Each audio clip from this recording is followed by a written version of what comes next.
What if the reason you've never questioned it is because you were never meant to? What if the shape of the world wasn't taught, but programmed? And what if, the moment someone does question it, everything shifts? There's a reason people find this idea absurd, because a lie this big doesn't feel possible. But that's the trick. The bigger the lie, the harder it is to see. Not because it's hidden, but because it was made to feel normal. You can show someone the lie, and they'll still fight to defend it. Not because it makes sense, not because they've tested it, but because it feels safer than admitting they've been lied to their entire lives. This isn't about evidence, this is about identity. When someone hears level Earth, their reaction isn't usually critical thinking. It's a reflex, mockery, rage, sarcasm, instant rejection. They're not evaluating, they're defending. What they're defending isn't the globe, it's themselves.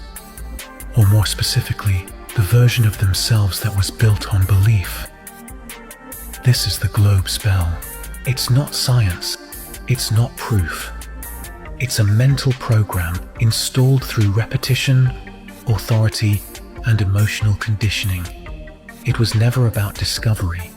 It was about obedience, consensus, about conforming to a worldview that never asked for your permission.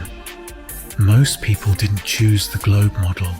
It was given to them in childhood, with cartoons, logos, movies, and textbooks, before they could think critically, before they even knew how belief works.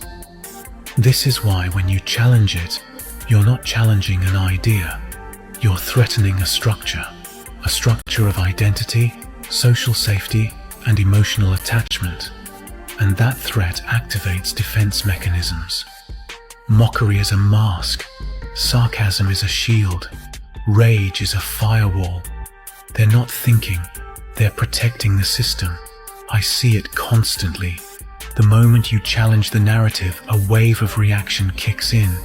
Deflection, mockery, demands for proof, all while the person reacting has never actually tested a single claim themselves.